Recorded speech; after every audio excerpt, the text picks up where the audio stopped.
By 1900, chemistry was falling nicely into place. The elements had been identified. The quantitative and qualitative aspects of chemical reactions were, well understood. Atomic structure was completely unknown. It was known that atomic structure was composed of positive charges and negative charges. It was thought that the positive charges were clustered together in some way. They really didn't know. In 1900, physics was dominated by a series of articles that were published in 1687 in Latin. The author was Sir Isaac Newton. The title was Principia. Newtonian physics is all about things that can be seen and understood. Things like gravity and leverage and friction and gravitational attraction, and things that can be seen, like the forces that when you swing something around. Atomic structure and quantum mechanics can never be understood on this level. You can't understand atomic structure in the same way. You have to embrace atomic structure with your heart and soul. It's a different kind of learning. 1900, Ernest Rutherford was at the University of Manchester. Rutherford's area of expertise was radioactivity. This came right out of the work of Madame and Marie Curie in France.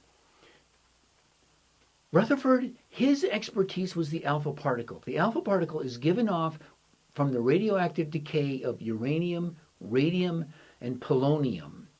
Rutherford went to two of his graduate students, Marsden and Geiger, and proposed an experiment. The experiment was to shoot alpha particles through a piece of gold foil. The experiment was pretty simple. Take a piece of lead, drill a small hole deep into the lead, and put a piece of polonium at the bottom of the hole.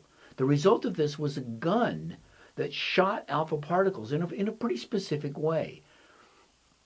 The alpha particles were shot at a piece of gold foil, and it was expected that the alpha particles would kind of mush through the gold foil in the same way a bullet would go through a bag of sand. The results were completely unexpected. The alpha particles went right through the gold foil. They didn't seem to hit anything. Once in a great while, an alpha particle would hit something, and the results were dramatic. The angles of deflection were significant to the point that sometimes the alpha particles would bounce straight back. Rutherford's expertise was with the alpha particle. From his knowledge of radioactive decay and the alpha particle, he came to the conclusion that if the gold atom is the size of the planet Earth, the positive charges are all together in one place at the center, 200 feet in diameter. And he furthermore coined the phrase nucleus. So the age of atomic discovery really began with this discovery. The understanding, learning, I think for all of us is kind of experiential and visual. That is never going to work for quantum mechanics and atomic structure.